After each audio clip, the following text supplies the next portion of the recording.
নমস্কার বন্ধুরা, আমি আবার চলে এসেছি আপনাদের সামনে লাঞ্চের মেনু নিয়ে। আজকে দেখাবো লাঞ্চের মেনুতে কি কি আছে, আপনাদের সঙ্গে শেয়ার করছি। এখানে আছে একদম ধোঁয়া ওঠা গরম গরম ভাত। ভাত তো রোজ থাকবেই লাঞ্চের মেনুতে।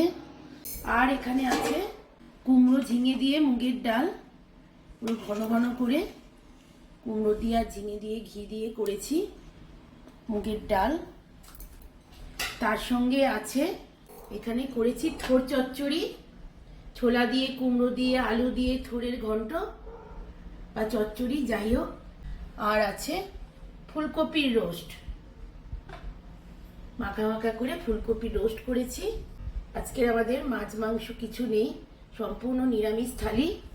এখানে আছে সরু সরু করে কাটা আলু ভাজা ডালের সঙ্গে, আর আছে বেগুন ভাজা, লম্বা লম্বা বোটা সমেত বেগুন ভাজা। এই বেগুন ভাজাটা খেতে আমাদের খুব ভালো লাগে। আর এইসবের সঙ্গে কেটে রেখেছি লেবু, মুগের ডাল দিয়ে খাওয়ার জন্য গন্ধরাজ লেবু। দেখুন বন্ধুরা, আমাদের আজকে লাঞ্চের থালিটা কেমন লাগলো আপনাদের আমাকে কমেন্ট করে জানাবেন। আর আমি সবসময়ের মতন বলবো, আপনারা ভালো থাকুন, সুস্থ থাকুন, এইভাবে আমাদের পাশে থাকুন।